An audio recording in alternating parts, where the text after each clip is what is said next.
Everyone, hi, welcome back to my YouTube channel. आज मैं आपको ऐसी एक वीडियो लेकर आई हूँ जिसमें पिता ने मतलब एक चौथी बेटी पैदा होने पर कितना ज़्यादा अपना गुस्सा आ गया, उनको इतना ज़्यादा भड़क गए कि उन्होंने क्या दुर्दशा की। इस वीडियो में मैं आपको बताने वाली हूँ, लिटरली बता रही हूँ। सो चलिए वीडियो स्टार्ट करते हैं और ज़्यादा टाइम नहीं लगाते।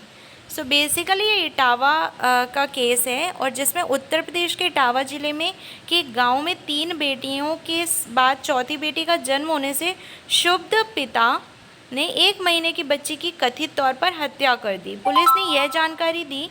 वरिष्ठ पुलिस अधीक्षक संजय कुमार वर्मा ने बताया कि जिले के थाना उत्तर प्रदेश के इटावा ज़िले के गाँव में 3 बेटियों के साथ चौथी बेटी का जन्म होने से ये जानकारी दी।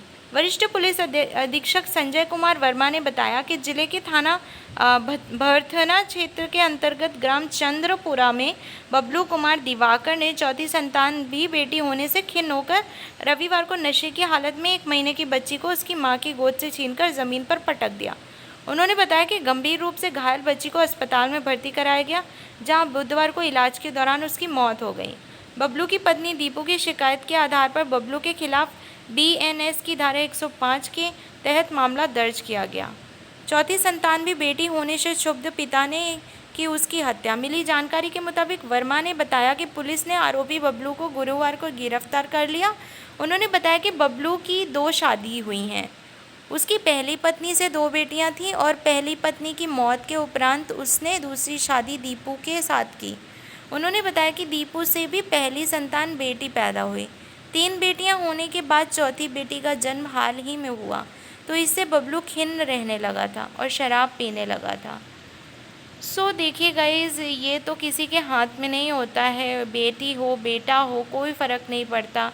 अगर उनके पास बेटी थी तो उन्हें फिर प्लान ही नहीं करना चाहिए था। बट मैं समझ सकती हूँ, हमारे ये समाज का प्रेशर है। हमारे समाज में इतने ज़्यादा लोगों का जजमेंटल पॉइंट्स होते हैं। लोगों को लगता है कि आज भी लोगों को लगता है कि बेटियों को शायद वो दर्जा नहीं दिया जा सकता जो बेटों को दिया जा सकता है। तो ये हमारी सोच की बात होती है। बट मेरे हिसाब से तो ये जो भी इंसिडेंट हुआ ये बहुत ही गलत था और ऐसा नहीं होना चाहिए था। और इतना फ्रस्ट्रेशन का पॉइंट मुझे नहीं लगता होना चाहिए था। उस मासूम की क्या गलती थी? उसने जस्ट इस धरती पे कदम ही रखा था और फिर वो मौत हो गई। तो बहुत सोचने पर मेरी तो मतलब बहुत ज़्यादा मुझे बुरा फ़ील हुआ। मेरी हार्ट बीट भी बहुत ज़्यादा तेज़ हो गई ये सुनते हुए कि उस मासूम की क्या गलती थी इसमें। अगर उस पिता को नहीं चाहिए थी तो उसने क्यों प्लान किया? करना ही नहीं चाहिए था। So guys, that's all from my side. Thank you so much. ऐसे ऐसे हमारे भारत में देखने के लिए केसेस मिलते रहते हैं।